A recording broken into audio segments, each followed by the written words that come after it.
Om. Om.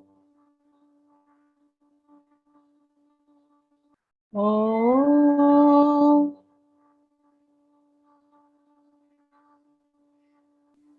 Shri Gurubhyo Namaha. Harihi Om. Gananant va Ganapatigum Havamahe Kavim Kavinamupamashravastamam Jyeshthārajam Brahmanam Brahmanaspata Anashrinvannotibhis Siddhasadanam Prano Devi Saraswati Vajeebhirvajinivati Dhinama Vitriyavatu Ganeshaya Namaha Saraswatyai Namaha Shri Gurubhyo Namaha Harihi Om. Ano bhadrah kratavo yantu vishvato dabdhaso aparitasa udbhidaha devano yatha sadamidvridhe asannaprayuvo rakshitaro dive dive Devanam bhadrasu matirjuyatam Devanam ratirabhino nivartatam Devanam sakhyamupasedi vayan Devana ayuh pratirantu jivase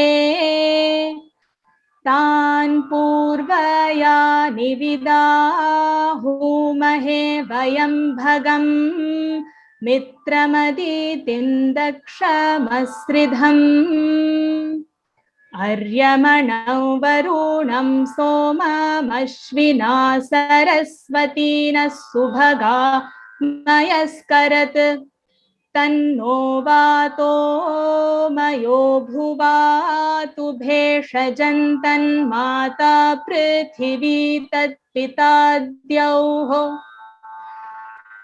tadnavana somasuto mayo bhuvastadashvina shrunutan dhishnya yuvam Tamishanan jagatastasthushaspatiim Dhiyan jinvamavase humahe vayam Pushano yatha veda samasadvrudhe rakshita Payuradabdha svastaye Swastina Indro Vriddhashrava Swastina Pusha Vishvavedaha Swastinastarksho Arishtanemi Swastino Brihaspatirdadhatu Prishadashva Marutah Prishni Matarashubhayavano Vidathe Shujagmayaha Agnijihva Manabhasura Chakshasho Vishveno Deva Avasagamanniha Bhadram Karne Bhishrunuyama Deva Bhadram Pashyemakshabhiryajatraha Hirairangai stushtuvam sastanubhirvyashema devahi tayyadayuhu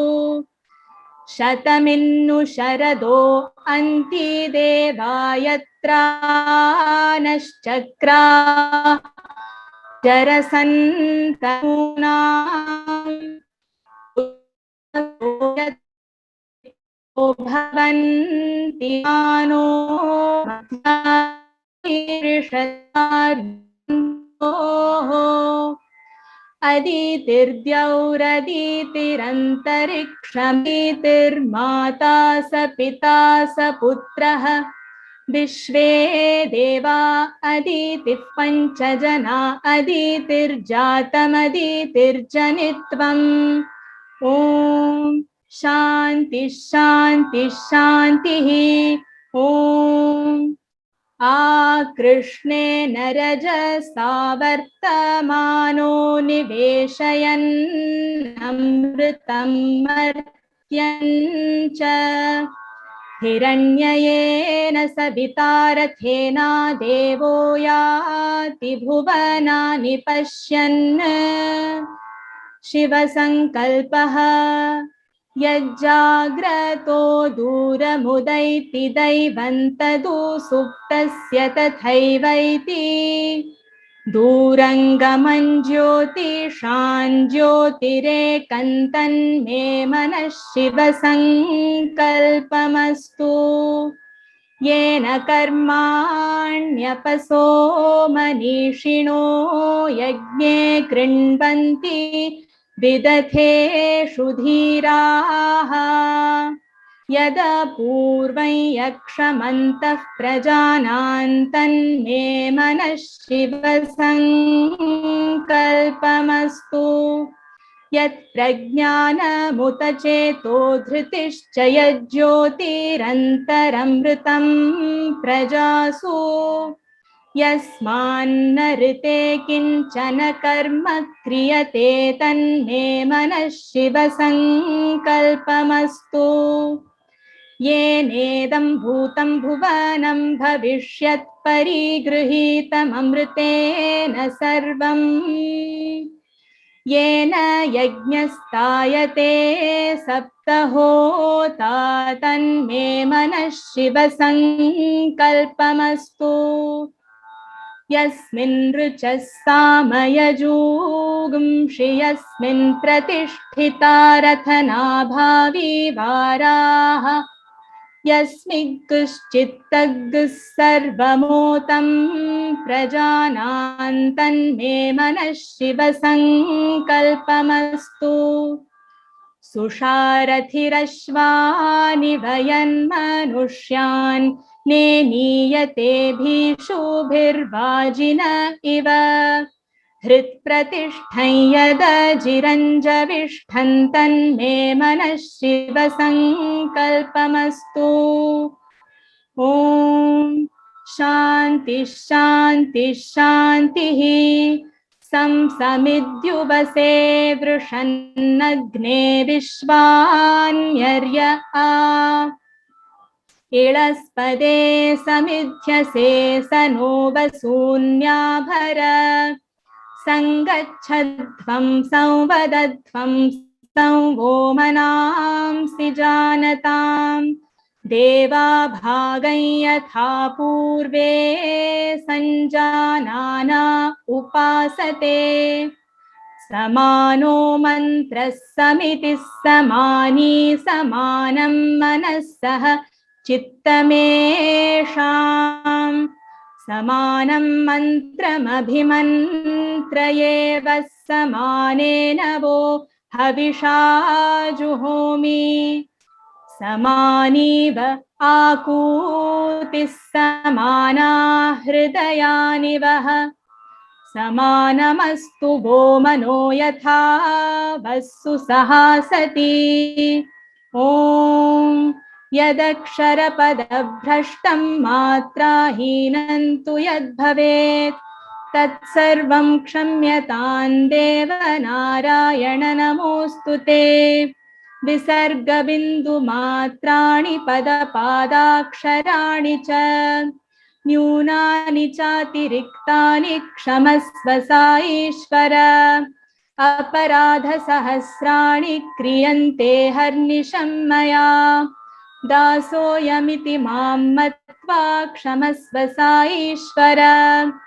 अन्यथा शरणं नास्ति त्वमेव शरणं मम तस्मात् कारुण्यभावेन रक्ष रक्ष साईश्वर हरिः ॐ तत्सत् श्री साईश्वरार्पणमस्तु स्वस्ति प्रजाभ्यः परिपालयन्ताम् न्यायेन मार्गेण महीं महिषाः गोब्राह्मणेभ्यः शुभमस्तु नित्यम् समस्तलोकाः सुखिनो भवन्तु समस्तलोकाः सुखिनो भवन्तु समस्तलोकाः सुखिनो भवन्तु ॐ शान्ति शान्ति शान्तिः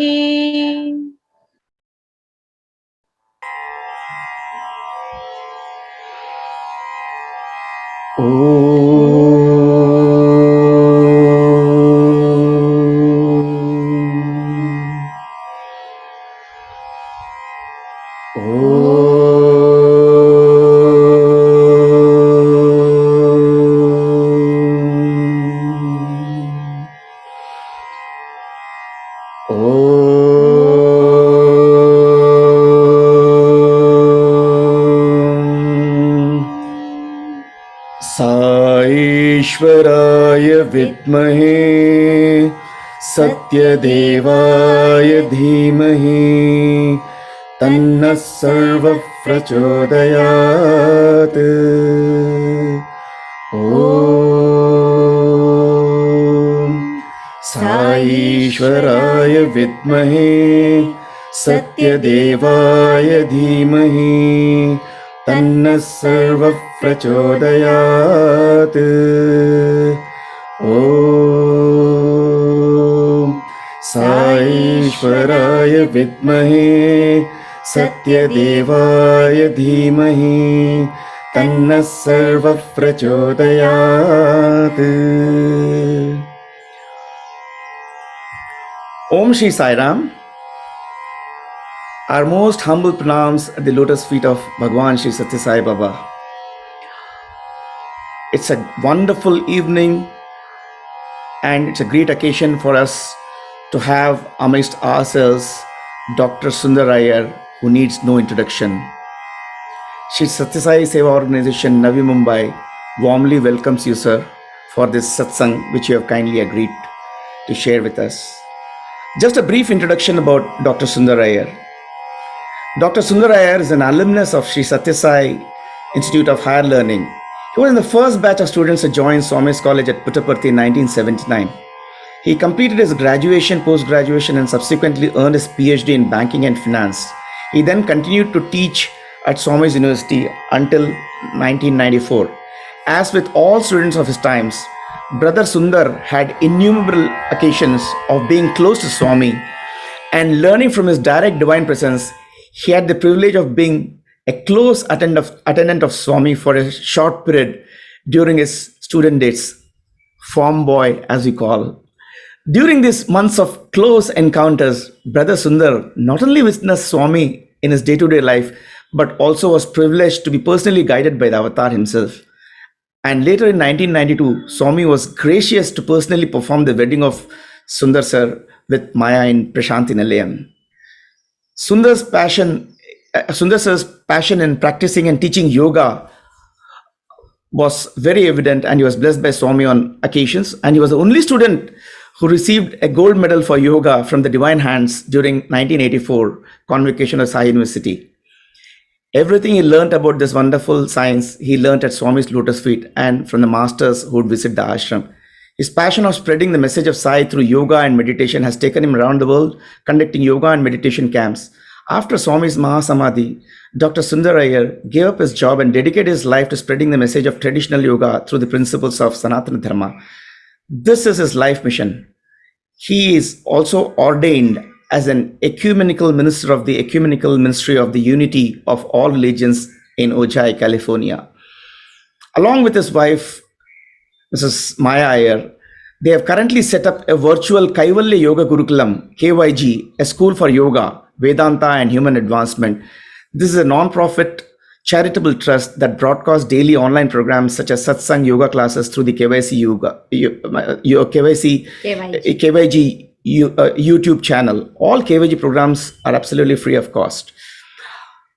In fact, we have had the privilege of attending so many satsangs, and it is so lucid, his explanations, and correlating to Swami's teachings and explaining the complicated Vedantic principles with profound examples in a very, very, down to earth fashion really makes him stand out. Without much ado, may I please offer the stage to you, sir, to take over and let us all immerse ourselves in this blissful satsang of Dr. Sunder Iyer. Pranams. Sairam. Thank you. Thank you, Brother Srinivasan, for that very warm introduction. And thank you all for giving me this opportunity to be here and to offer some of my thoughts, my perspectives, and share my journey with this beloved Guru and Avatar that we fondly call as Bhagavan Sri Sathya Sai Baba.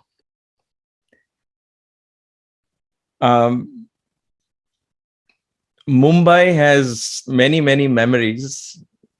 And so as I sit here in front of this mic and virtually, if you will, transport myself back to Mumbai, it takes me back to my own childhood and youth. So bear with me if I am caught up in the past.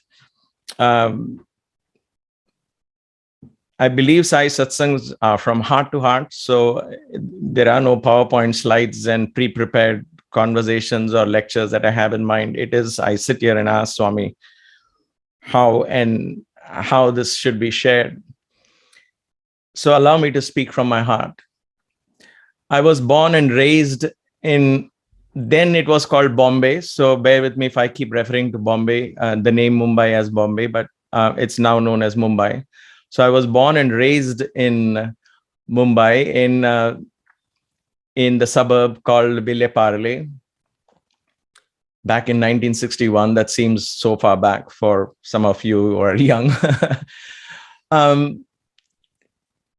I was raised in a very traditional household, but yet, like Mumbai is Mumbai. It's a mix. And I'm sure since most of you are from Mumbai, you can relate to how you can be traditional and yet be very, very different in your outlook. And my parents were like that. So I was at home being raised in a very orthodox Brahmin household because Iyer is my name. You can see my name itself has that stamp Iyer.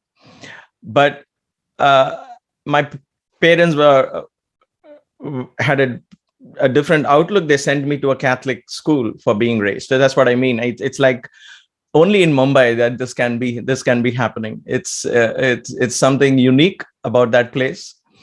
It's magical, actually, how Mumbai is like the heart of Bharat, if you will. It has a conglomeration of all religions and all people of all faiths living in harmony, unity, and all of that fun stuff.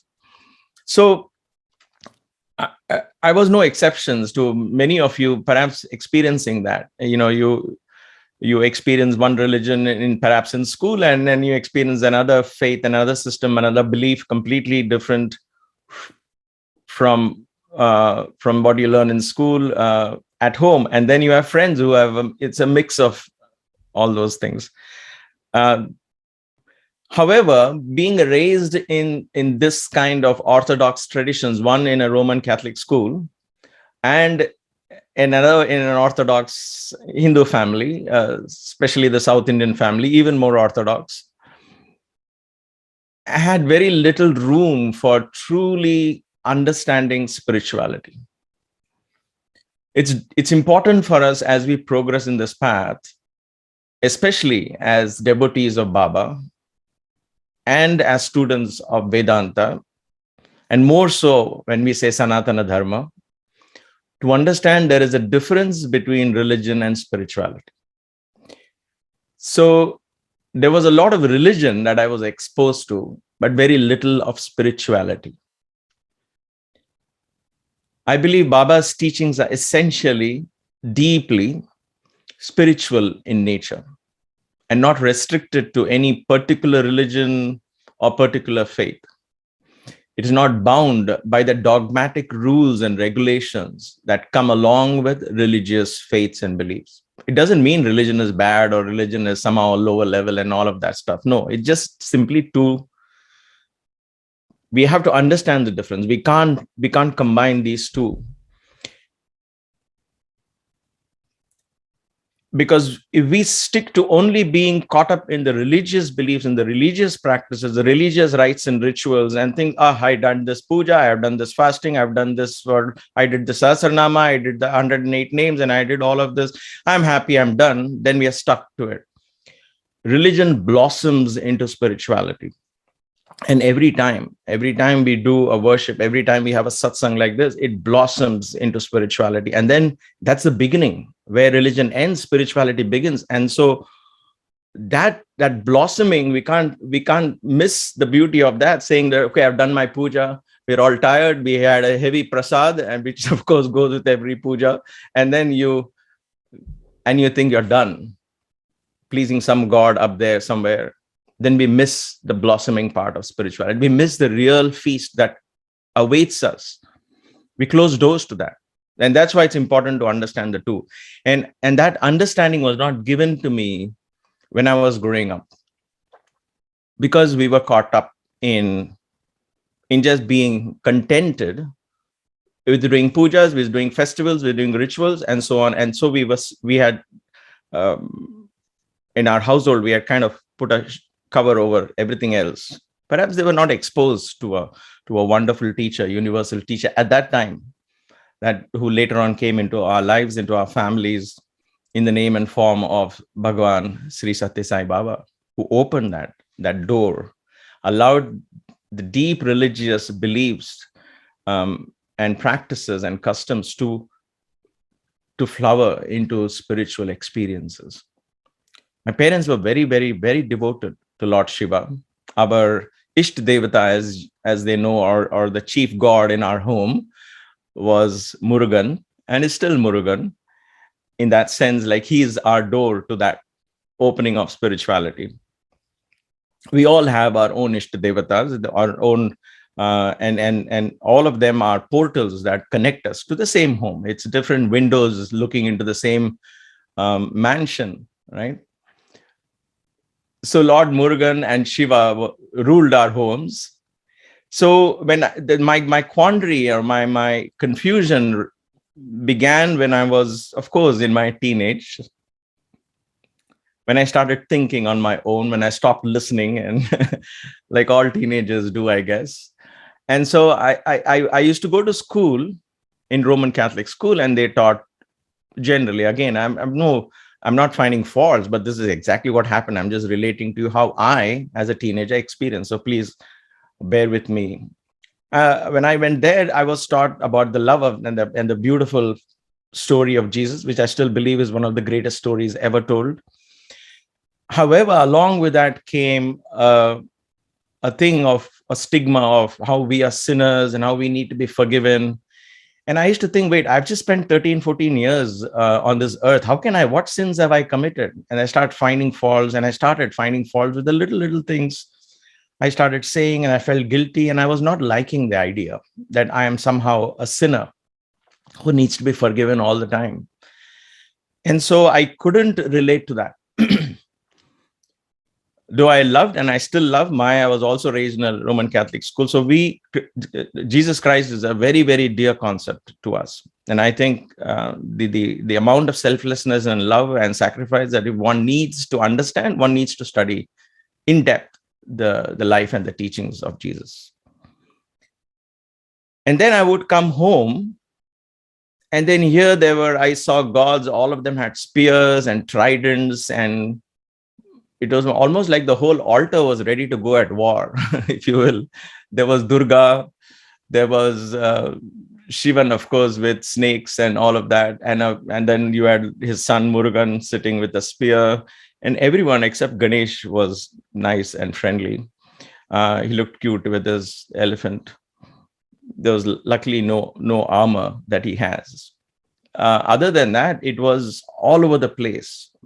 Right? You know how we have Hindu altars and we don't want to displease any god. So everybody finds a place in that myriad of pictures sometimes, which fills up your wall. So our kitchen wall, we had a 2-room apartment in Vilepale in Gujarati society. And a kitchen, one part of the kitchen wall facing east was completely covered with all of this. My father would get up at 3:30, 4 in the morning. In that 2-room apartment, there were joint families. There were 9 of us. So he would get up early morning and do these pujas. And so we were up by 5, 5:30 latest, or even earlier as children. So I don't remember really sleeping late ever.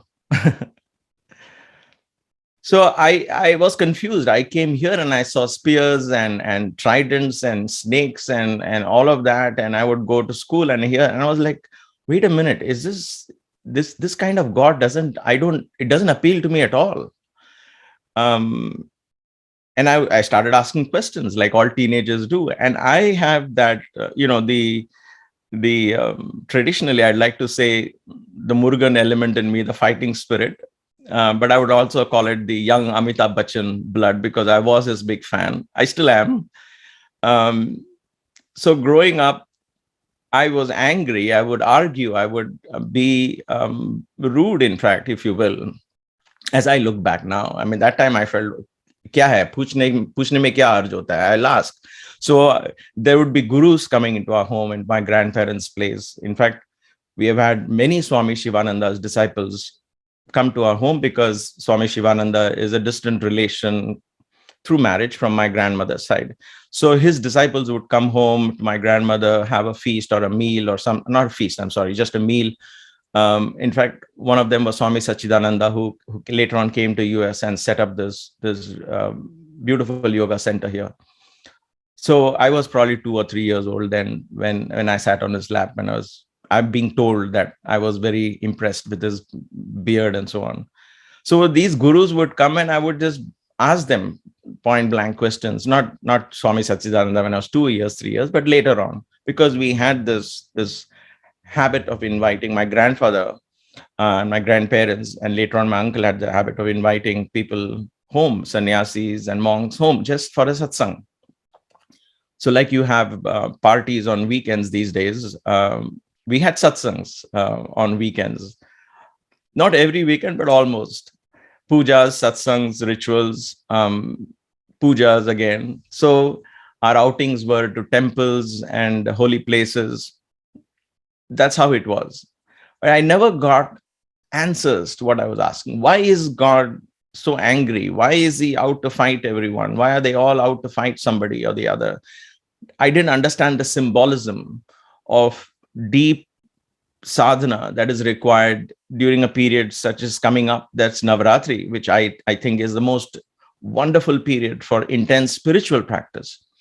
But that was being drowned at that time in what kind of pujas I should do. Should I chant this way? Should I chant it that way? Should I have the Devi down or up or facing east or west? And we got so caught up in the performance of a ritual and adding more and more, if you will, dramatization around it, in the sense of what kind of flowers, what kind of decorations, and what kind of people should call, what kind of prasad we should make. And so we were so caught up. Everybody was so tired at the end of 9 days.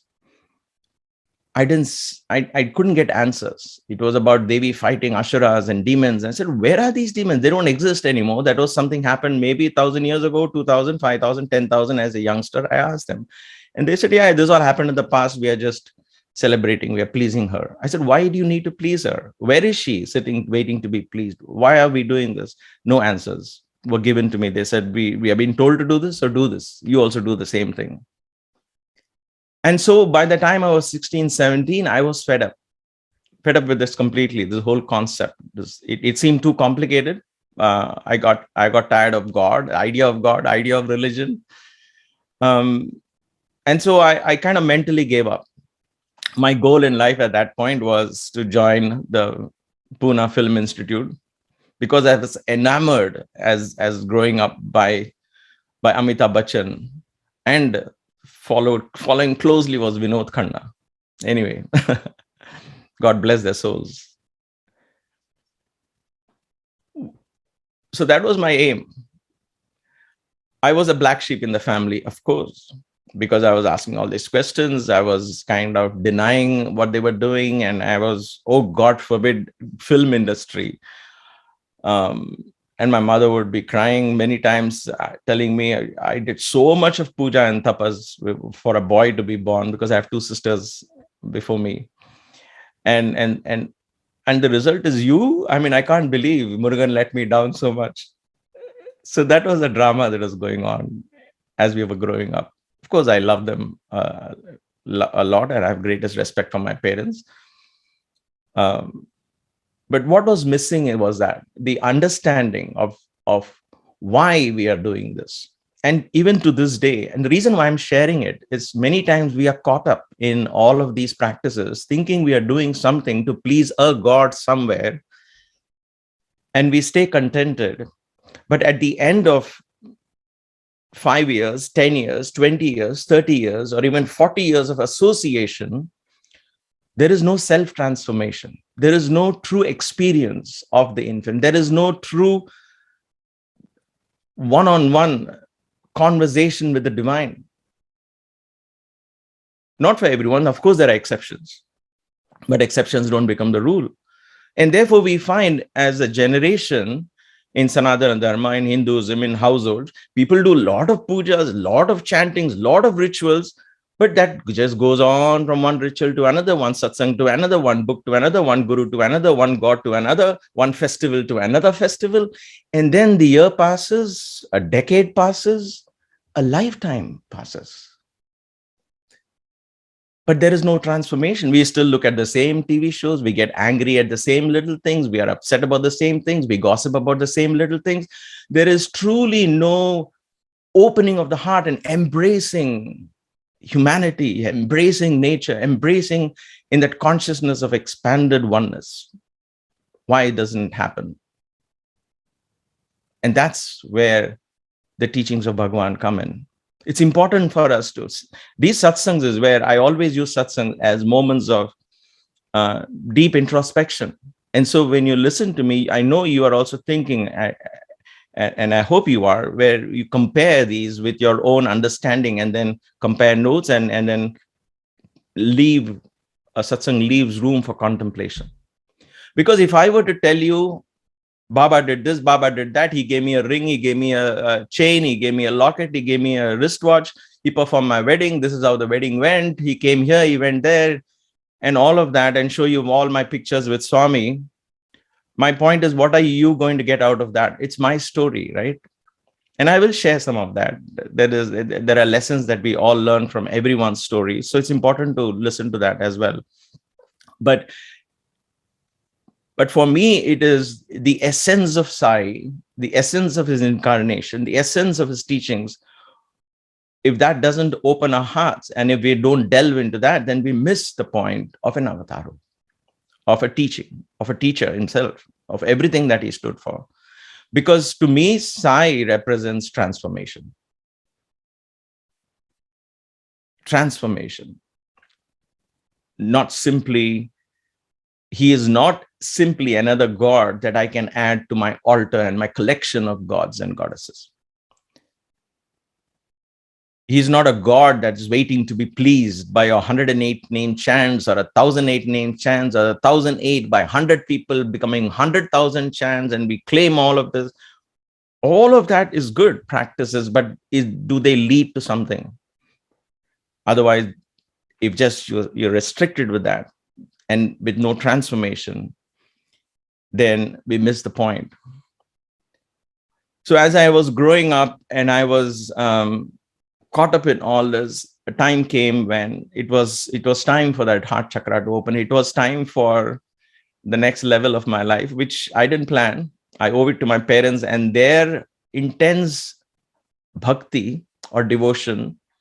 Even though it was expressed in rituals, there is bhava, there is something called feeling that transcends all of this. My mother's love for Lord Murugan, my father's love for Murugan as we call in Tamil, Kartik Bhagwan as we know him in Hindi, so or Sanskrit, Subramanya, and of course Shiva.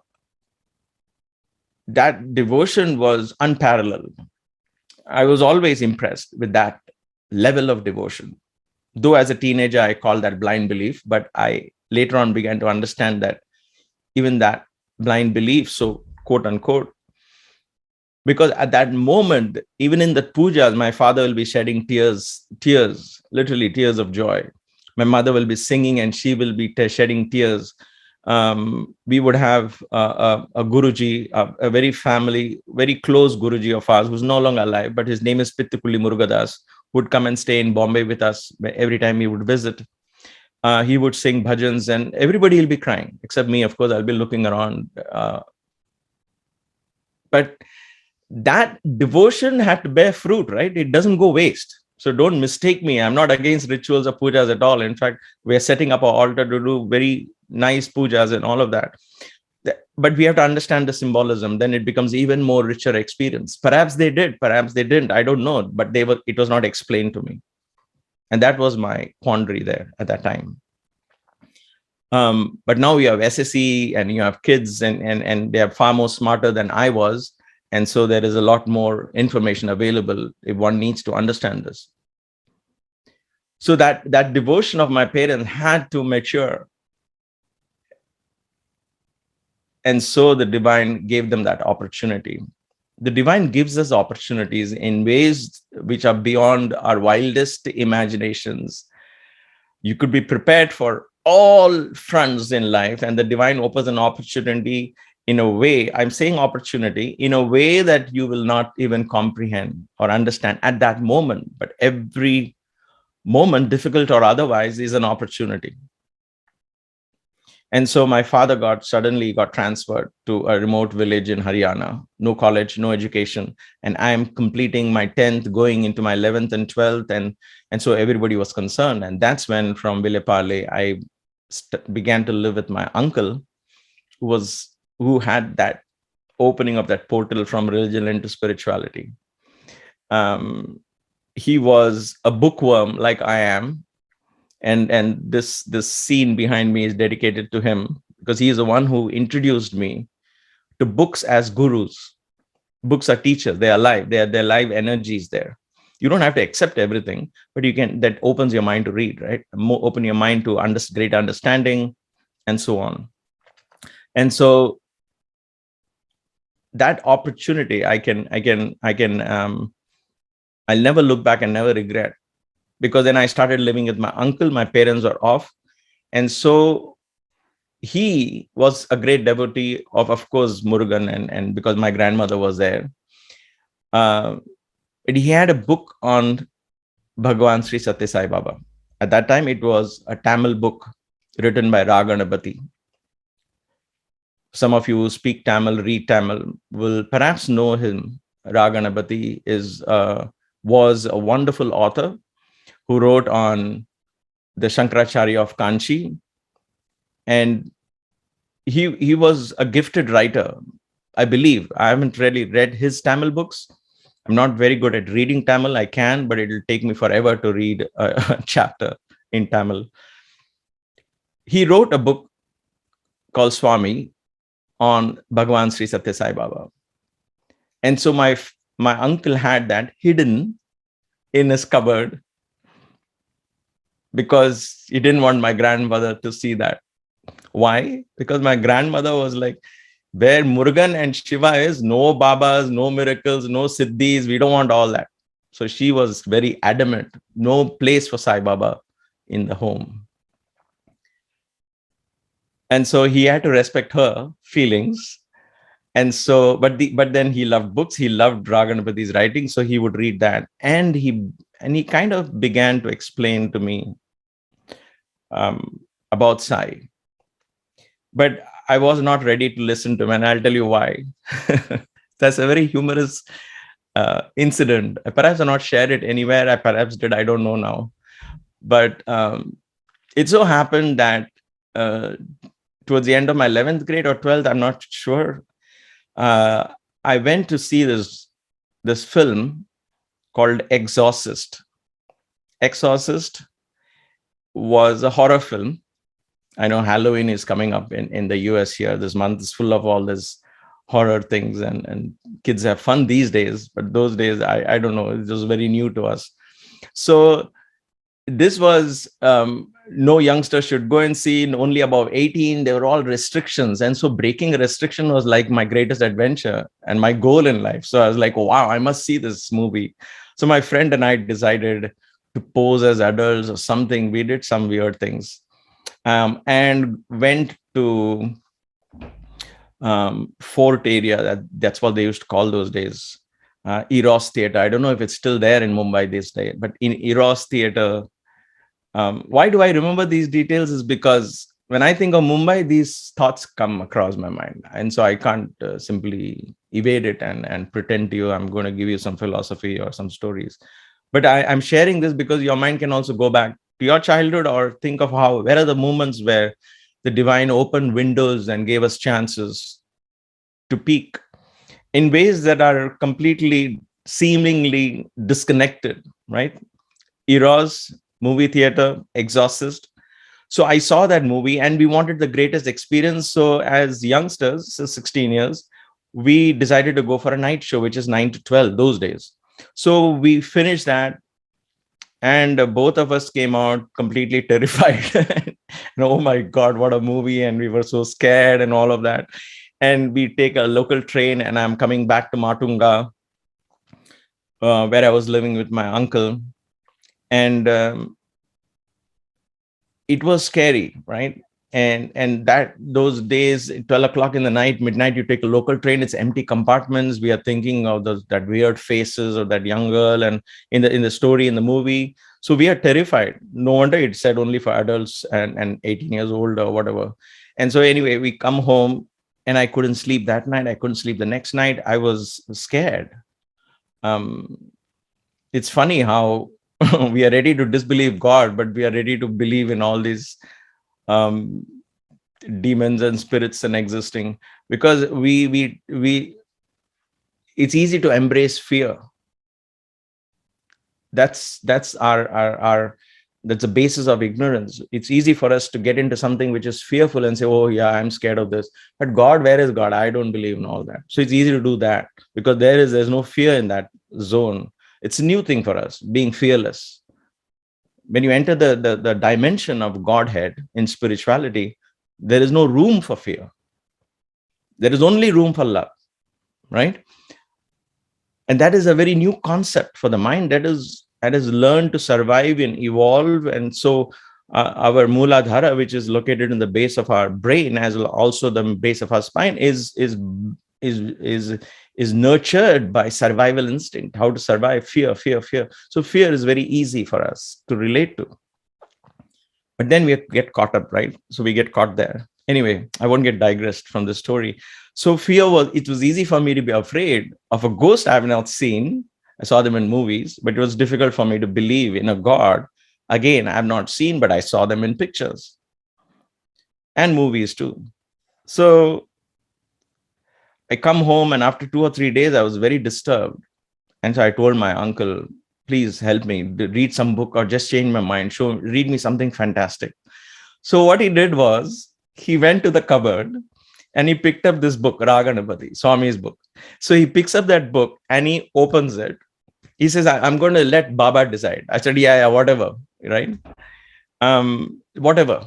And so he opens that book, one page, and he says, I'm going to let Baba decide and tell you what story I'm going to read. So he just opens some page and starts reading. And that story of all the things was how the story of, or the incident, or it covered the event, that particular chapter in the book covered the event of Baba inaugurating the Shirdi Sai statue in the Gindi temple in Chennai.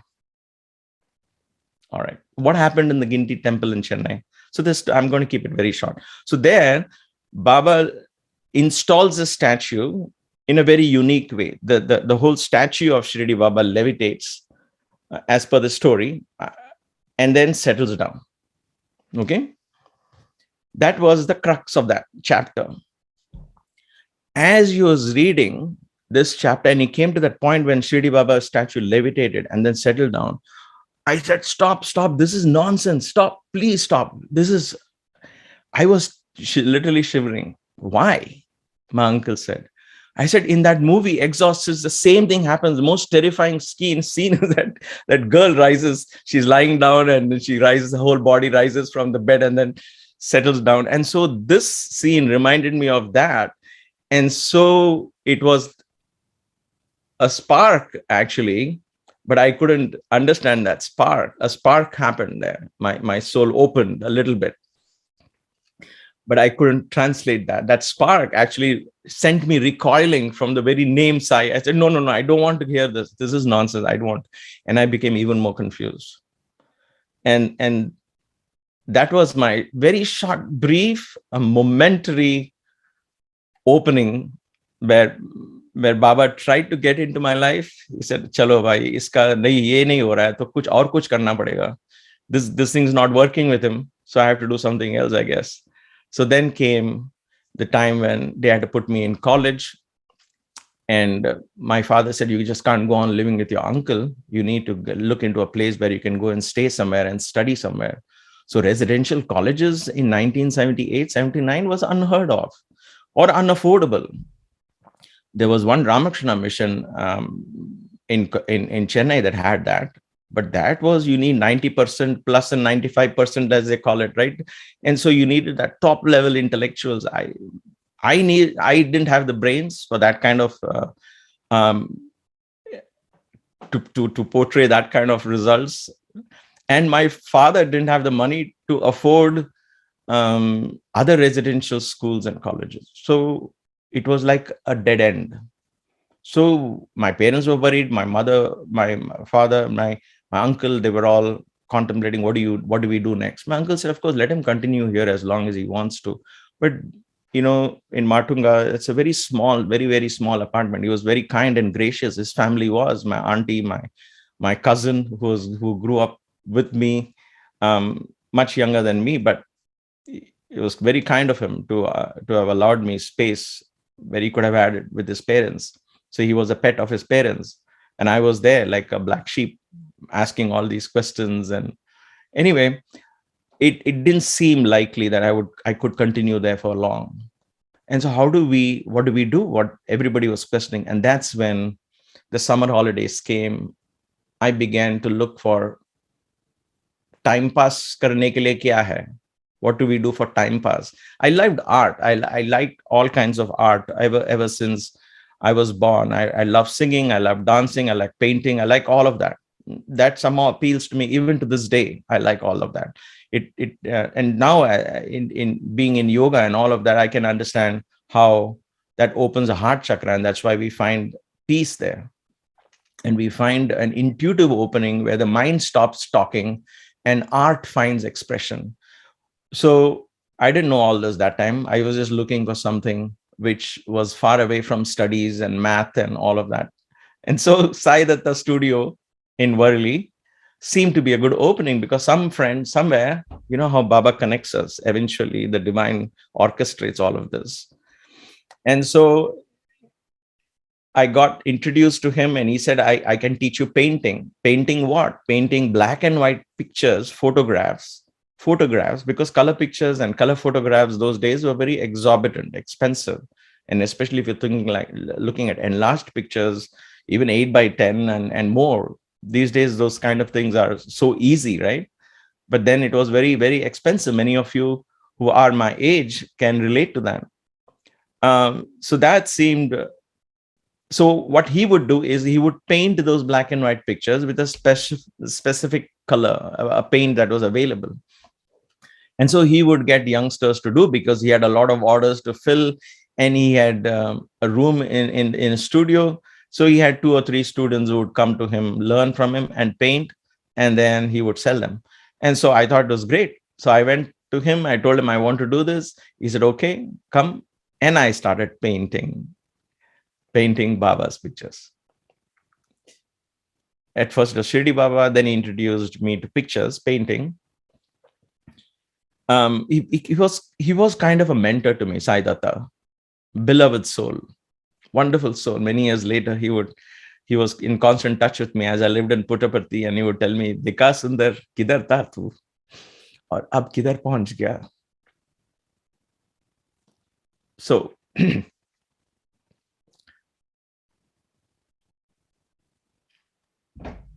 he would teach, and so I would be painting Baba's pictures, and I'm learning to paint red robes, orange robes, yellow robes, and then the throne behind, and that's it. So after a few weeks, I told him, hey, listen, I'm just only painting these colors. Give me some like nature's principle, nature's kind of landscapes and all of that. Ye kaun hai ye? Who's this Afro hairstyle? Um, who is he? Remember, these are days without Google and all of that. So information was very limited. One has to search and get information. Sai Baba was known, but not so well known as today, as you would just have to type his name and you'll find all kinds of information about him. And so he said his name is Sai Baba. The moment I heard Sai Baba, I said, "Arey bapre, nahi chahiye mere ko. I don't want this." So I said, "Nahi, nahi, nahi. Mere ko kuch mat bolo." I had that bad experience of that. Bapre, he does black magic. He said, "Oh my!" I said, "Oh, Shidi Baba ka statue ko upar niche karte hain, nahi chahiye mere ko." And I had my mind was close to Babas and religion and rituals, because I was expecting another Baba will come and say, "Do this puja on Monday, this do on Saturday, and this do this and that," and gods will be appeased, appeased and all of this. And so I said, "Nahi, nahi chahiye mere ko." But in the course of weeks that followed, he understood where I'm coming from. He said, "This is your kind of Baba." I said, "What does that mean?" So he picks up a book, Summer Showers in Vrindavan, and he gives it to me. He said, "Read about this." And I read that book. I said, "Okay, I like books, right?" So because of my uncle's influence, I started reading books, and I started liking reading books. So from Hardy Boys and Enid Blyton when I was growing up, which I was reading heavily along with my cousins, Sherlock Holmes, all of that, Alfred Hitchcock, and all of that books. And so now I began the same interest, right? The spirit is the same. I just diverted it to these books eventually. This was that one of those books that really, really finally clicked. So this book I'm reading to find fault, to justify why I don't want this Baba in my life. That's how my attitude was going into the book. I said, "Chalo, he's telling me to read. I'll read and then go back to him, tell him this is why I don't want him. This is why I don't want him. This is why I don't want him." Right? So I'm looking into that book and reading, and I couldn't find everything. Everything I read was exactly what I believed in. What were those? Service to man is service to God. I was like, "Arey bapare, this is what I've been thinking all the time. Why can't we just be good and serve people? Why are we looking at and getting caught between angry gods and happy gods and all of that?" So this made sense. Love is God. God is love. I said, "Arey bapare, this is what I want to believe." And it's clicked like anything. Every word, every sentence. There is only one religion of love. Clicked, like this. All of these things, which is the essence of these discourses that Baba gave in Samashavas, all of that clicked with me. And I was like, "Oh gosh, there's not even one place where he said, chant this 108 names, chant it X number of times, or all of this." There were no initiations, no mantras. There were no gods and goddesses. There were references to Krishna, Rama, Shiva, and all of these gods. But then there was so much explanation given. And there were only aha moments, and so many aha moments in that book that suddenly my door opened into spirituality. I didn't know all of that I was entering the spiritual realm. I felt happy at the end of reading the book. I felt less confused. I had so many answers. Of course, there were more questions that came up. And so that I went back to him and said, "Arey bapre, this is a fantastic teaching. Does he talk like this all the time, or this is a special summer course time only he does that?" He said, "No, this is who Baba is. He has come to awaken us," and all of that. And I was very intrigued. And then he said, "If you are looking for a college and a place to stay, he is going to open a college in Puttaparthi. Maybe that's where you need to go. It's a village. It's cut off from city. It's a nice place. Jao, you'll enjoy it." That idea clicked to me a lot, for many reasons. One being because I'm far away from my parents, far away from my family, who's constantly telling me study, and so on, and comparing me to X who does much better than me. Everybody did better than me in my family in studies. I wasn't. And that doesn't mean, if there are young people listening to it, please don't take me as an example. I'm certainly not a role model when it comes to being good in studies. So I wanted to be away from my parents. So that was one good reason why this appealed to me. Number one. Number two, especially, not because I got devoted to Sai Baba. No, Sai Baba was the last thing in my mind at that time. Why I really liked was, at that time in 78, 79, if you all remember, Sholay was there. It was still one of the biggest hits. And I had seen that movie, and that idea of a village, remote village, right? Seemed very magical. So for me, it was like, wow, village, like Sholay type it will be. Oh my God, there's a hill at the back and all, there's a river flowing. I want to go there. I want to be there. So that is what attracted me to Puttaparthi. So when my mind was set, being interested in the film institute and being an actor, going there, I think the divine orchestrated, all right, usi ki taraf se, usi that the same desires from that same path, I will just mold him and bring him in. So he created those desires, and those very desires found a place. That's what really brought me to Puttaparthi. Then I sit there, I wait, and one thing leads to the other, and I get into Baba's college. And little did I know at that time that, and there's a whole story about how I got into Baba's college, but I'll hold this thought for now. There is little did I think at that time that I would be spending 15 plus years. No, little did I think at that time that he would become my one and everything for me. I didn't. I was very new to Sai Baba. My grandmother was very upset that they are sending me to Sai Baba's college, but my parents first refused. Then they realized it's free education, so they said, "Chalo, free hai to jao." So that's how Baba opens the doors.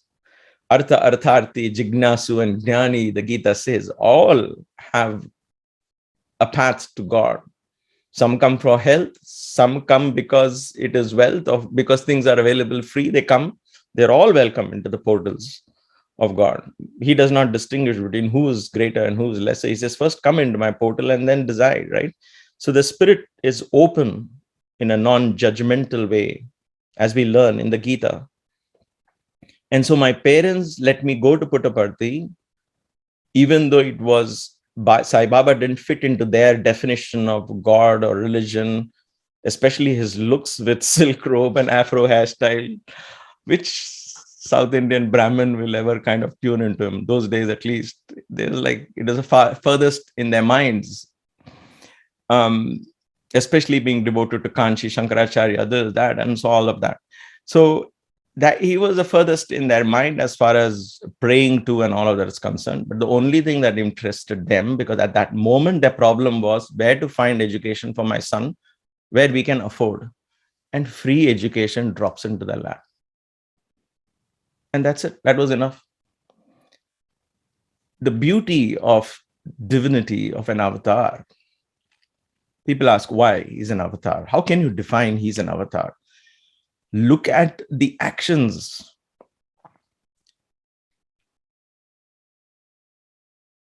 The beauty of Baba was he opened many doors, so many that almost every human being can find an entrance into his mansion. Some of you youngsters, if you're listening to this and you say, I don't want to believe in Sai Baba or all of this, this is all your faith. I want to just do good to the world. Guess what? That is enough. Because he says service to man is service to God. And so there is a door into his portal. And parents, if you're wondering, oh, why is he not bowing down to Sai Baba like I did? He doesn't have to. If he is good, if he believes in the values of truth, right action, whatever those definitions will mean for that child at that time, let it be. Let him define those values and stick to those values. Then those values will take him into the portal of Sai. And that's name, the portal of Sai is not restricted to the name and form of Sai. No. Some of you are wondering, instead of this Buddha picture, I don't know if you can see that picture at the back, I'm not sure.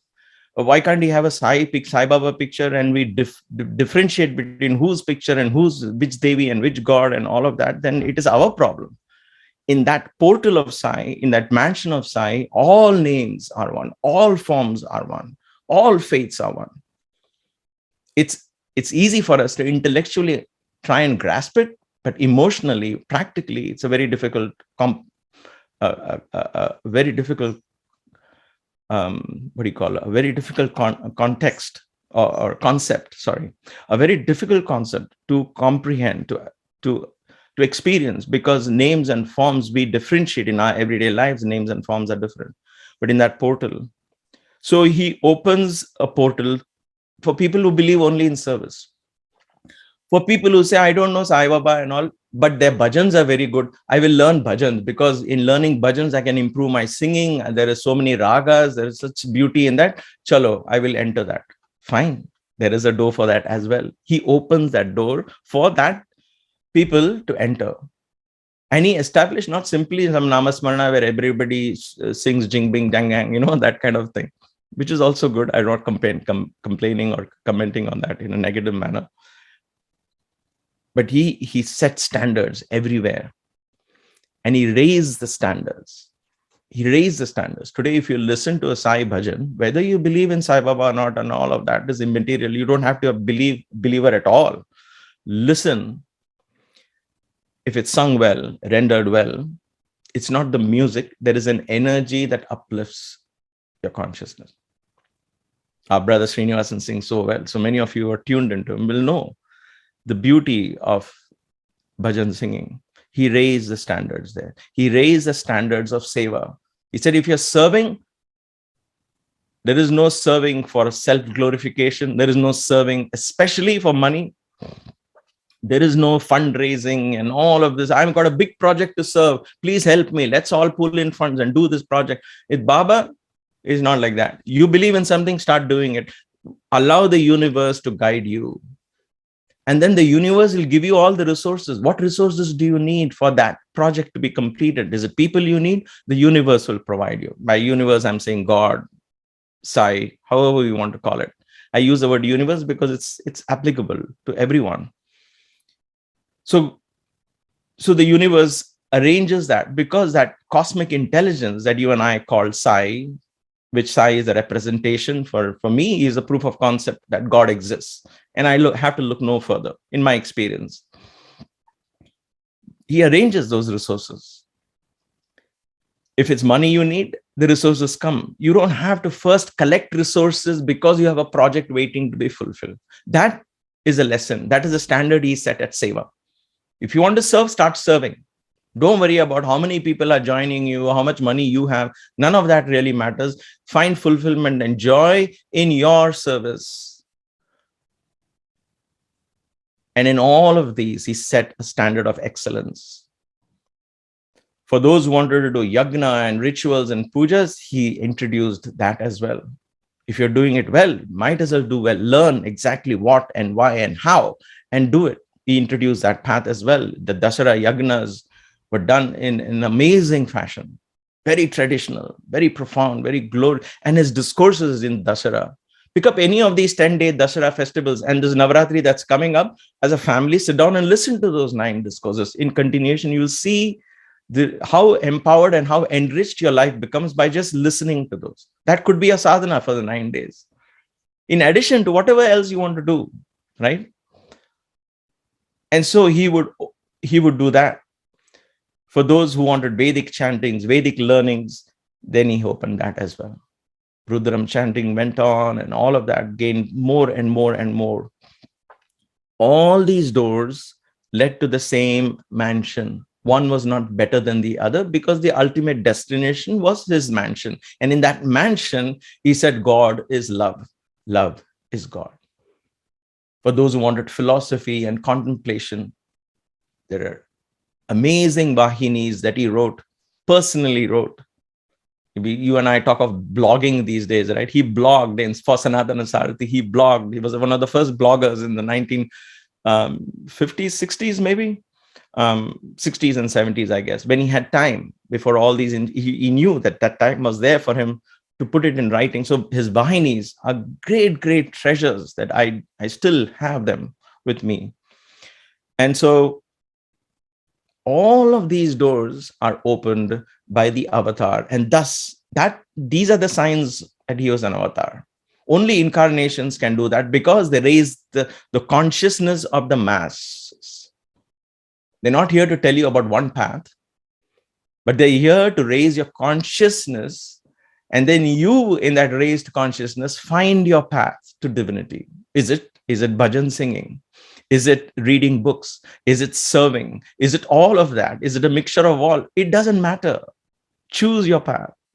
Find your calling and answer that call and dive into it without even a second thought. And then what happens is you will make direct contact with your divine self. And that is so beautiful.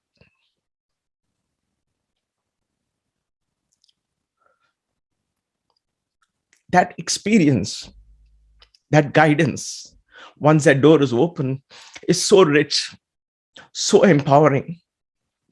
You will never worry about bank balance, bills to pay. You will never be upset about a death of a near and dear one. You will embrace life in all its ups and downs, because your heart is connected now with a universal source where there is no separation, there is no loss, there is no fear. There is only love.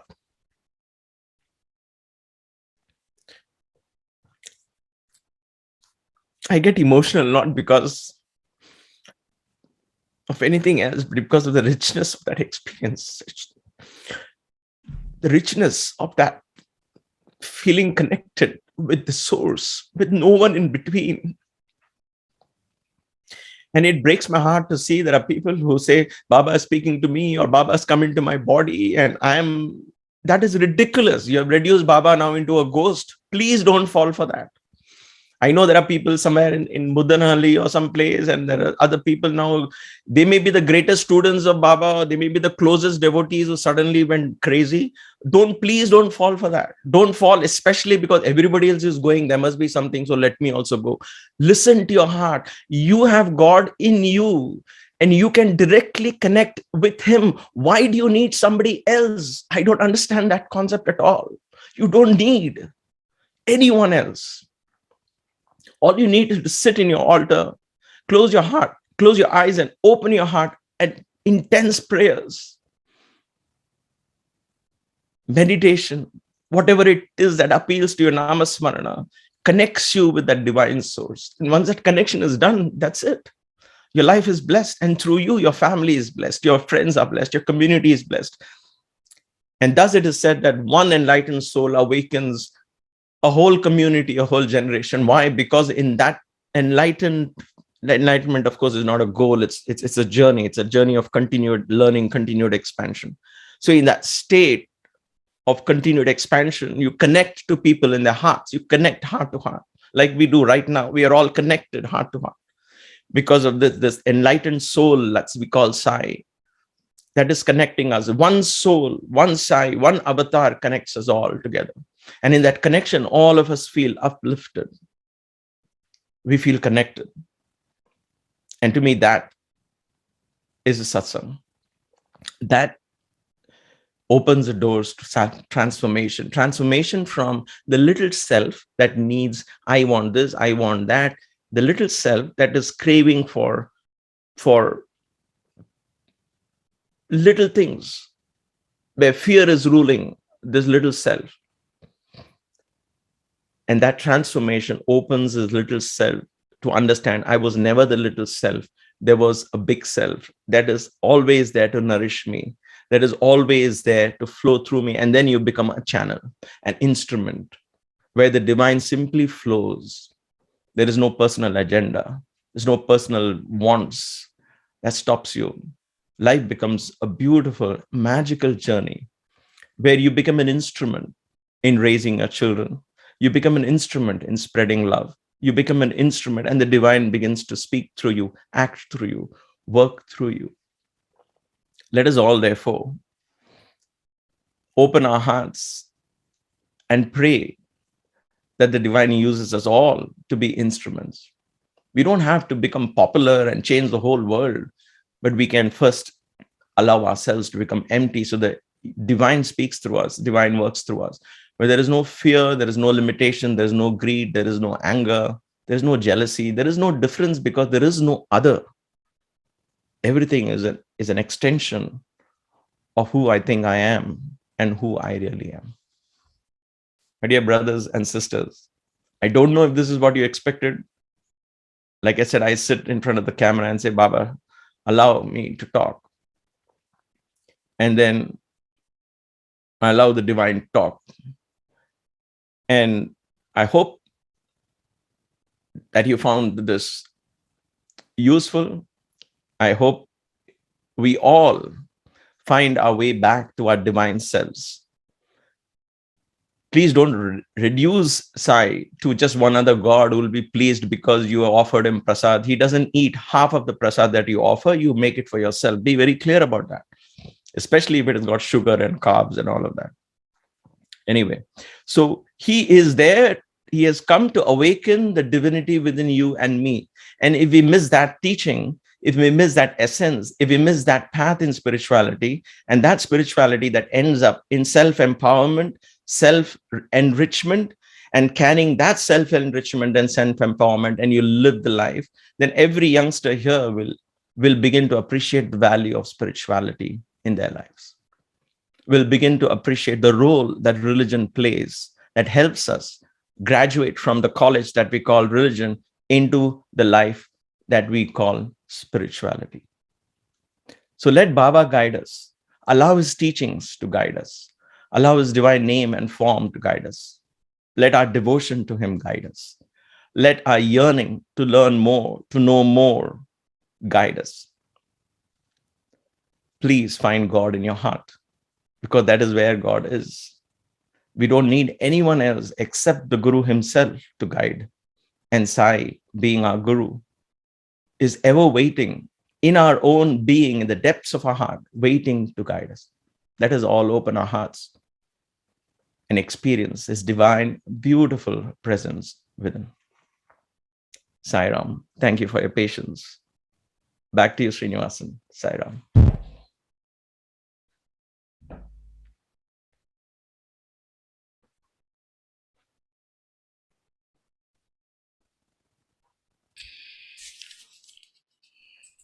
Sairam, brother.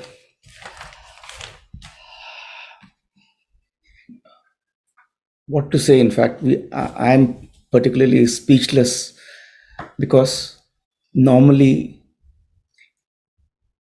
our mundane mind is trained to expect, the narration of divine miracles that you would have witnessed being in close proximity with Swami. But Swami has spoken through you in such wonderful and simple ways, explaining that why there is a need to completely surrender to thee, and then that divine Sai takes over you completely and makes you a worthy instrument for that divine love to flow. Definitely, all of us are very blessed to have you with us today. While questions from the devotees who are participating are most welcome, I just wanted to internalize as to what wonderful,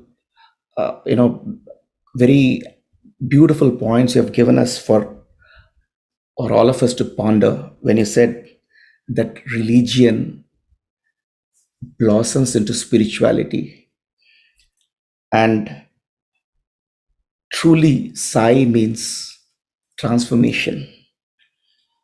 It's extremely easy to embrace fear, but when you really enter Godhead, there is no room for fear, and there is only love and absolute love.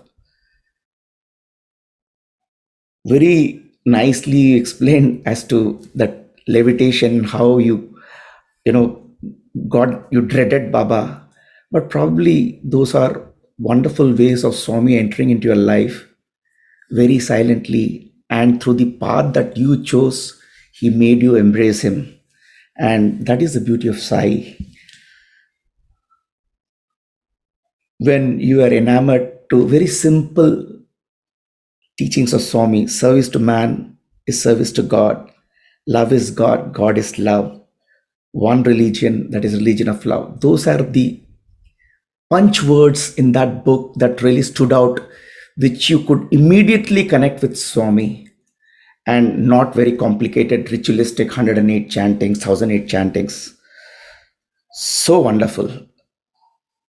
Few of the other learnings I thought I should really summarize is that spirit is open to only non-judgmental approach. And in this portal of Sai, all names, all faiths are one. Very lucidly explained, Dr. Sir. And a good way of sadhana that you have advised all of us, if because we always want to put in the best programs for this 9 days of Navratri, and seldom, all the time, we forget that there are beautiful jewels of those nectarine discourses of Swami for those Navratri periods and Dashera celebrations, where all of us together can view those videos as in a satsang form and derive.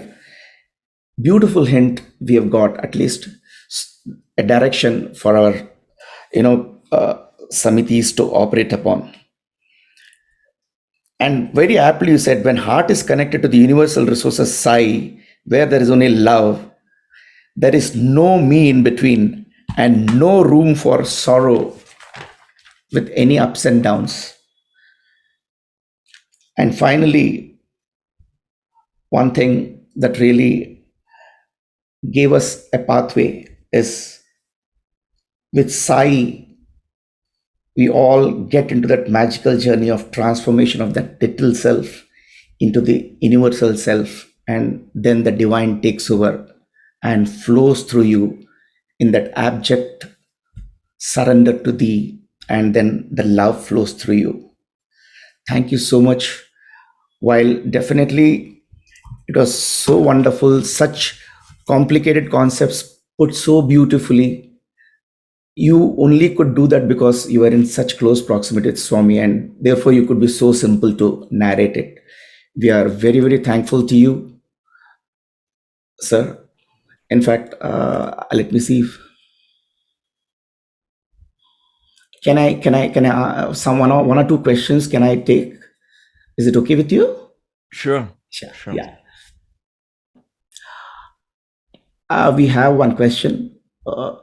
Just one. I can understand when you say do not force kids to pray to Baba, because you do, but how to steer them to be vegetarian and stay away from any other habits when they see everything around them in friends and societies as such? Any guidance on that? Before I answer this, a disclaimer: we are not parents, so it's very easy for somebody who are not parents to advise how to raise kids and what to tell the kids. So that's a disclaimer. I have to be honest about it. But I'll tell you one thing. I have been a youngster. I've been a kid, so I can relate to what youngsters go through. The answer is simple, but it's a difficult pill to digest. So parents, listen. Kids, youngsters, if they need to get into spirituality, practice values, what inspires them are role models. Nothing else. No amount of preaching, no amount of sending them to SSCs, and no amount of sending them to all spiritual schools. When they come home, do they see role models of what they learned? When they go out, do they see role models? Where are those role models? It is important for us to try and be those role models for our children. Only that transforms. What transformed us, what continues to transform me, I can speak for myself, is not Baba's discourses only or conversations with Baba. That was one part of it. The main underlying was the non-verbal communication. The main underlying cause for my transformation, for my devotion to him, was me seeing him live a life of complete integrity, complete dedication to his mission. I saw him in the human form working very hard to fulfill his mission, not simply waving hands and making magically things appear and projects to get completed. No, he worked very hard. And that to me was a great lesson. And that continues to inspire me even to this day. He was, he is, and he'll always be my role model. So children need role models. They're not Sai Baba, they may not be exposed to Sai Baba today. So we cannot take our learning and our faith and dump it on them. The more harder we try, we're going to fail. But if we become role models of what we believe in, they will be like, how can I become like that?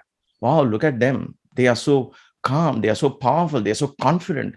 They don't criticize anyone. That kind of role model, where are we? Are we those role models? So rather than expecting kids to magically somehow transform themselves and believe in what you believe in, which is never going to happen, let us try and truly become to get integrated. Manas ekam, vachas ekam, karman ekam. I mean, my thought, my word, and my deed should be one. If I believe in Sai, then all his teachings is something that has to find its expression through me. I cannot believe in Sai and not follow his teachings. For example, I was in one of the, back in those days when I was physically visiting many retreats. Now, of course, it's like back in the days, for 2 years, we haven't traveled anywhere.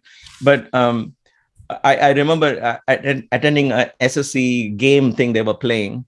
And there was some question on Sathya. A kid was struggling to answer. And the parent from behind was trying to whisper, quote unquote, cheat. I told that parent, the concept is Sathya, and you are trying to cheat and teach your kid so that he can win that. What is the underlying message? No, I wanted to give him confidence. I said, at what cost? Because the non-verbal communication that settles in deep in his subconscious, it's okay to cheat to practice Sathya. And therefore, there are such, ask yourselves, examine your lives, your habits, the way you converse, the way what kind of programs you watch on television and everything in your life, and then find out, are these in sync with my core beliefs? If they are not, then start working on that, because when we work on us being role models, our children will automatically get inspired. What inspired me about my father till the last day, even to this day, is whatever happened, he would be up early morning and he would do his puja. For me, that one part of it alone, he might have wanted me to do, I would have resisted it, I didn't like it, all that is different. But I would always think, how does he do that? And so to me now, getting up early in the morning is just a piece of cake. It is just normal. It's practical. And for me, that inspiration comes from him. And then I followed Swami, who was always up at 4:30 or so in the morning and getting ready for his darshan and all of that. And so for me, those role models automatically got imbibed deep into my unconscious, subconscious mind. And that transforms me. So if we want children, youngsters, they need to see role models. And we have to work hard to become those role models. That's why I said it's a hard pill to digest, because we cannot send them to SSCs, which will treat them as baby care or daycare centers. Say, chalo, I have to go shopping, you go SSC, come back, teach us what slokas you learned. Okay, good. Now let's watch the movie. Then there is no transformation other than simply learning some Vedic chantings and slokas. So we get caught in the same spiral. Hope it makes some sense. So thank you for that question, though. Few more, in fact, I've just received. It's really relating to the experiences when you were in proximity with Swami. Person states you were a live wire in gymnastics and other activities in sports meets. Do you still reminisce those, and those experiences, what did it really teach to you from Swami? Wow, Swami trained me in the art of physical discipline, as it were. And it's a very unique experience how he would tune into each one and exploit what the uniqueness in that person. He would bring it out. So in my case, he would encourage me. He encouraged me into yoga. He encouraged me into all of this. So the physical discipline part of it, he was very strict with me, though. And even if there's a group of 6-7 boys sitting at his feet, if I would move a little this way, that way, then he would frown and look at me. Whereas the other boys will be doing this and they'll be doing this and this after 3 hours. But with me, he will not like that. So that's how unique he was. The learning with Baba was very unique. At those days, I kind of didn't understand that. I was saying, why is Swami strict only with me? But now I realize how beautiful that training was. So I learned a great amount of physical discipline that is so important. This thing that we all have, that we call the body, is the vehicle which carries divinity within. And so for us to understand God is within or experience divinity within, the first thing is the vehicle should be in good shape. I'm not talking of physical shape, that is a reflection of this thing, but the physical austerity, the discipline that is required, the amount of control on the amount of food you eat and the amount of sugar that goes in and all of that, the amount of exercise, all of that becomes an integral part of a spiritual path, which I teach, which I practice, which is the only path I know. And so if the vehicle is broken, then there is no journey, right? You and I all know if a cycle or scooter or a car is broken, we cannot plan a holiday. We can't go anywhere. अरे पहले गाड़ी तो fix कर लो, उसके बाद देखेंगे कहाँ जाना है, right? So we don't have a गाड़ी in our case. So how do we first fix it? So with Baba trained me that this is the most important thing. And therefore I learned that. So to me, what lesson I learned was the main thing was the importance of health, the importance of good health. And that becomes the basis for all practices. And so the stories, experiences are many. I don't have time to go into those, but each one of them was done as an offering to Baba. And in each one of them, there were so many lessons, so many beautiful experiences. And the way he encouraged me into that, that's why I so firmly believe and so firmly teach that physical discipline is so important for all of us. We cannot simply put it on age. I recently had a physical. I recently got some checks done, and they found my metabolic age is equivalent to 21 years, right? I'm not showing off here, but the point is the metabolism in your body has nothing to do with the chronic age. You might be 60, I'm 60, but that doesn't mean that your metabolic age or metabolism has also just got to slow down. We can't just say, "Arey, chalo ho gaya, abhi sab, that the age, old age, and we are okay with it." You can't say that. It doesn't work like that, right? And so Baba trained me for that. And so I'm trying to be, and Maya and I, we are trying to be role models for youngsters, saying, hey, listen, you can be 60 and you can still plan a trek in the Himalayas and still experience those wonderful spiritual journeys without being afraid of my knee pain or my back pain and all of that. So how do we work towards that? So there's a great teacher called Indra Devi. She lived up to 102 years, and she was sent by Baba to teach us. One of the very few times where he sent a lady to teach. But that lady who came to teach us at that time was 72 years old. And when I saw her, I said, someday when I'm 70, I want to do what she did. That stuck to me. Role model again. So when you do that, then it really inspires. And to me, Bhagwan has really shown me the path. And maybe he wants me to share that path, which is so vital today, where obesity, diabetes, where metabolic disorders are becoming just normal for everybody. And people think it is okay to be sick when you're 40 and 50 and 60. And I said, no, it's not okay. It was not like that in Dwapara Yuga. It is not like that early in Kali Yuga. It has just become norm now in the last couple of 100 years. So we have the power to change that no matter what your age is. So I'm hoping to contribute towards that and carry on that inspiration, the path that Baba showed me from day one that I joined. So thank you for that question. And one more small question. In fact, somebody wanted to know if you have ever performed in a drama enacted in Prashanti Nilayam, and can you narrate the experiences? Oh gosh, many. I told you how the universe, one of the most greatest lessons. I have to share this important essence that we all, when you go towards Godhead, towards spirituality, then all the other little desires that you would have had automatically get fulfilled. You don't have to make any effort towards that. So I used to love acting, directing. I told you I wanted to join Pune Institute. And guess what? When I found Baba in my life, he gave me ample opportunities to write plays from scratch, sit with me and discuss scene after scene, choose actors, act in the drama. He gave me that complete satisfaction. Whether it was a Telugu drama, I had a chance to play a role. Whether it was English drama, I had a chance to write roles. In his own drama, Cheppinatlu Chestara, he gave me a chance to rewrite it and reenact it. His work, he told me, come on, you do it. You baga chestavu no, inka konjam baga che. And like that, Bhaja Govindam and all of these were many dramas. He gave me a chance to experience that. The point there being that don't worry about your little desires. Everything finds its place if you open your heart to widen your consciousness and be in touch with the Godhead within. Every magically orchestrates itself into finding fulfillment through you. So all those desires are, that is what it is said, Yoga Kshemam Mahamyaham. In the Gita, it says, you come to me and I'll fulfill all those other desires, right? But first come to me. That's the point.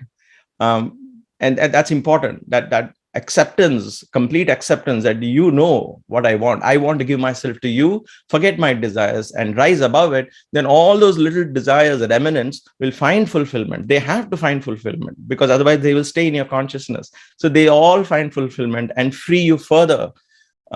So many dramas, many stories. But one important lesson I learned, and I'll stop with that. I know I left to me, we can go on like this, but there was one drama where I was the villain in that drama. And so I actually played as if I was smoking and drinking and all of that. And along with someone else, but let me share my perspective to it. Baba liked that drama. It went on well, but at that moments when he would see us do those acts, he would get very disturbed physically. Like you will see him frowning like this, very disturbed, and he would walk away. We would never understand what happened. Eventually, the drama went through because he liked it. He said, no, chair. He started calling us rowdy boys and all of that. And the drama went through for 60th birthday of Baba.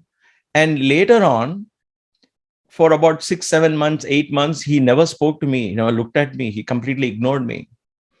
And one trip came for our research. We had to go out of Puttaparthi to Chennai to do research. Where research? I mean, banking and finance. So I had to go to Reserve Bank of India and sit in the libraries and bring out those books, again, days before the internet.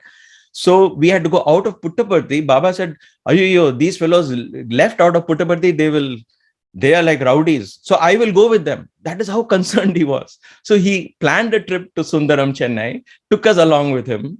And we went, 3 or 4 of us, we went with him. And of course, out of the 4, the 2 of us were called rowdy boys, and me being one of them. So we went and stayed in Sundaram with Swami, and he was particular, where are you going? When are you coming back? Like a strict parent, a very strict parent, he was watching over us. But the best thing there was, he introduced us, the 2 of us, to the VIP guests who came there, saying, these are my rowdies. They smoke, they drink, all bad habits. And we said, no, Swami, no, Swami. You did in the drama so well. How can there be? And he said, there is no smoke without fire. So you have those vasanas in you. That is why you could act. We said, no, Swami, we don't want to do those things. We never thought of that. And then Swami said a very beautiful thing, something we can all relate to. He said, even in play, even in acting, I don't want you all to do these things. I don't want you to even think of these things. Because even if you act as if you're bad, those vasanas become part of you. And today in mirror neurons in science, that is exactly what it is. The brain does not understand the difference between whether you're watching a film or whether that is real. The brain doesn't realize. The brain is enacting it as if it is real.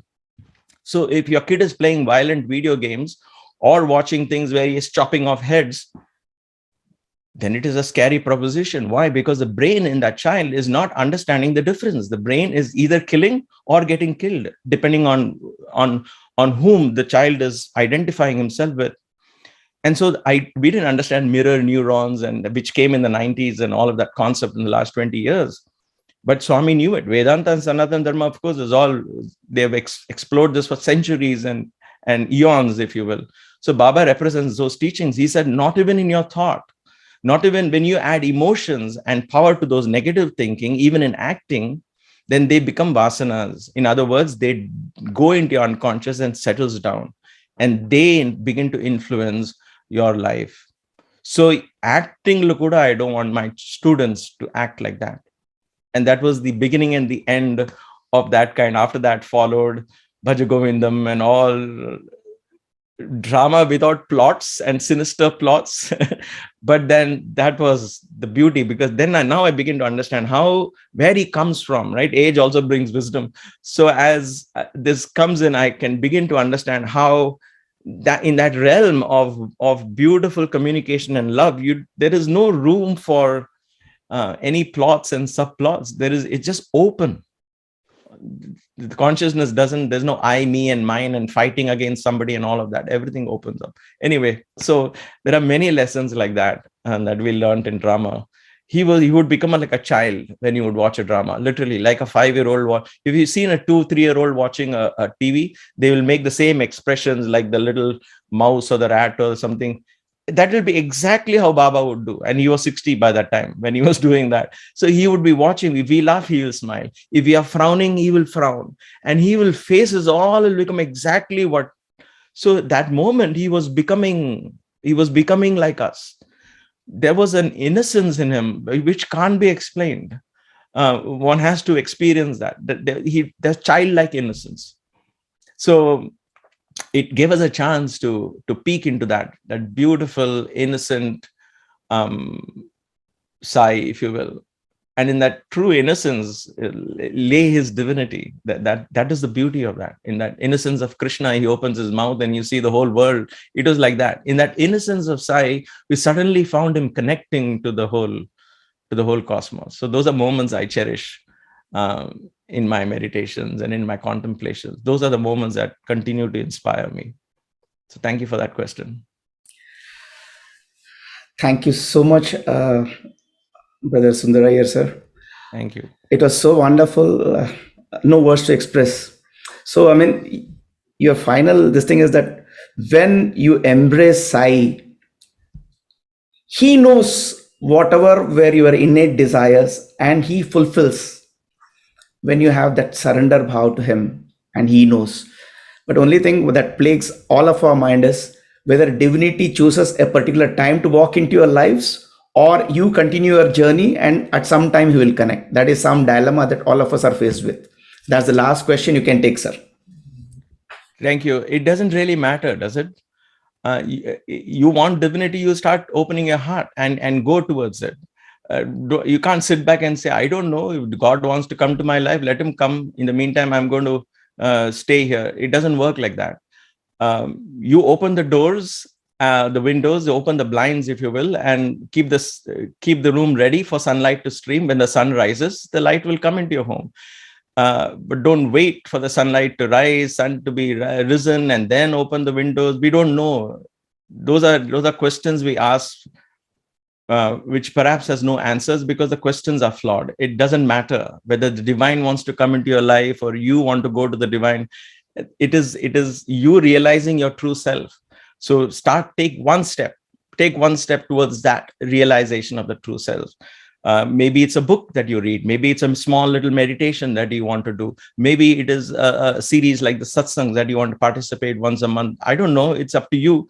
But when you take that one step, I know this for sure, the divine takes 1,000 steps and opens more opportunities. Those opportunities may not be the ones you want or thought of, but those are opportunities that will come your way.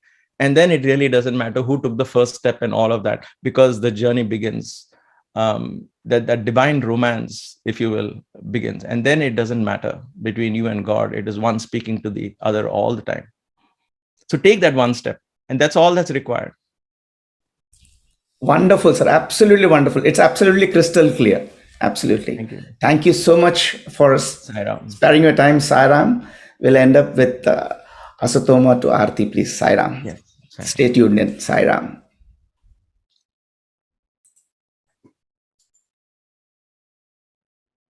Veena?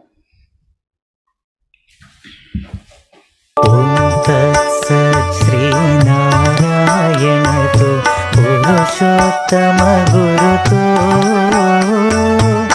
सिद्ध बुद्ध तो स्कंद विनायक सविता पावक तू,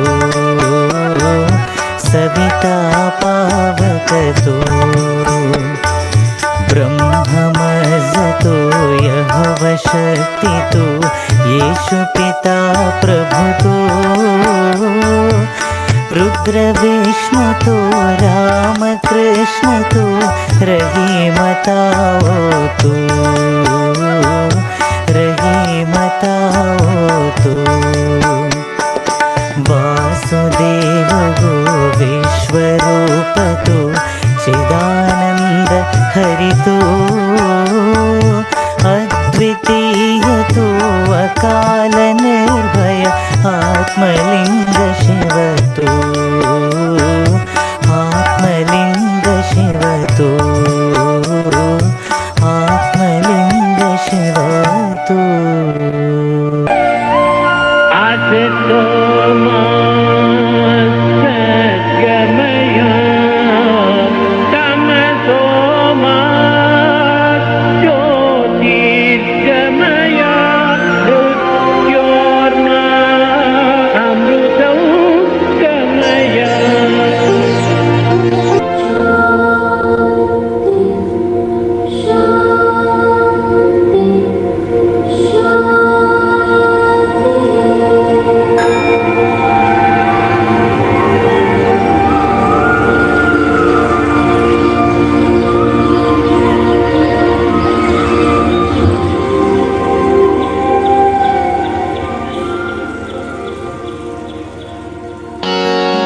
ओम जय जगदीश हरे, स्वामी सत्य साई हरे।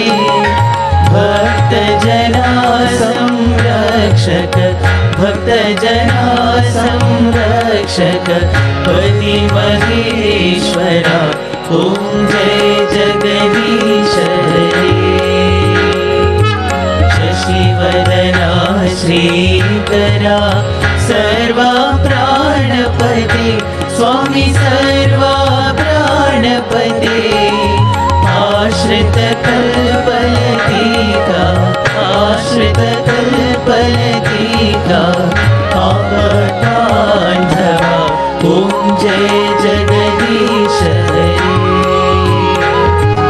माता-पिता गुरुदैवमु मरि अन्तयु नीवे, स्वामी मरि अन्तयु नीवे।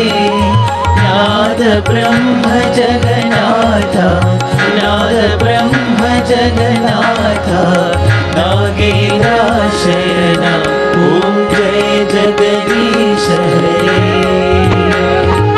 ओंकार रूप ओजस्वी हो साई महादेवा, सत्य साई महादेवा।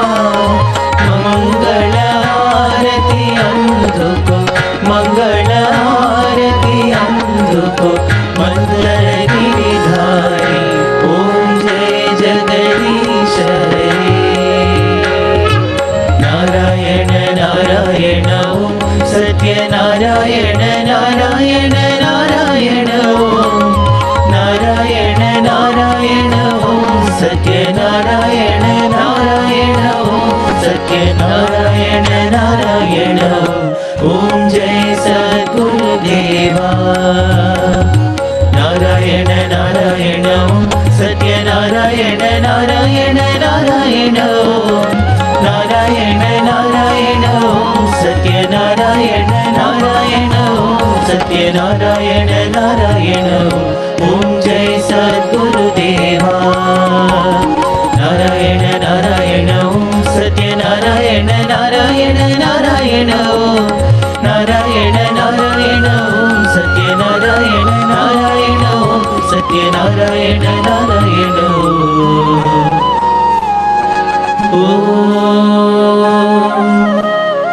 जय सद्गुरुदेवा।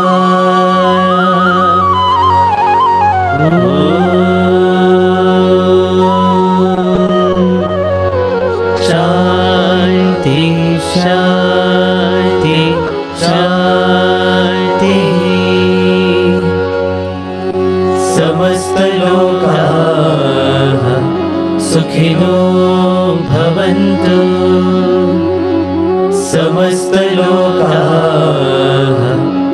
सुखिनो भवन्तु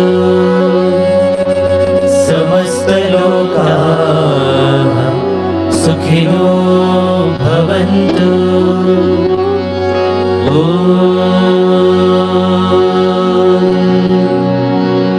शान्ति शान्ति शान्तिः जय बोलो भगवान श्री सत्य साई बाबा जी की जय। परमं पवित्रं बाबा विभूतिं परमं विचित्रं लीला विभूतिं परमार्थइष्टार्थमोक्षप्रदानं बाबा विभूतिम् इदमाश्रयामि।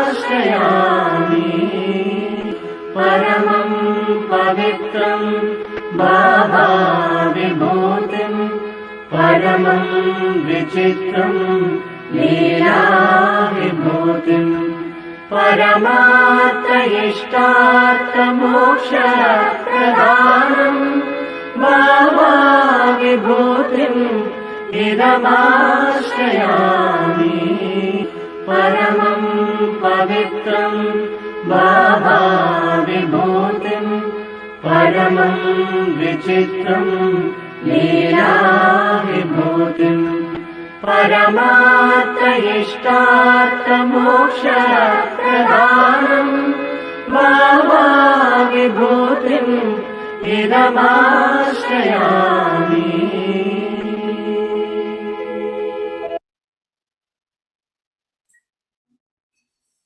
Sairam, I request all of you to please turn on the videos. We can just have a group snap, please. Sairam.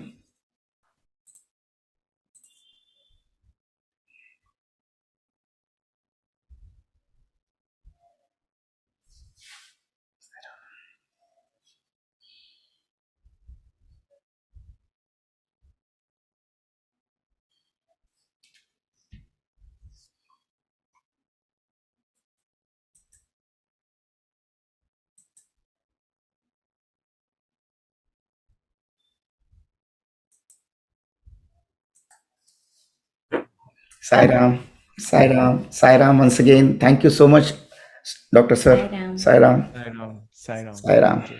Sairam.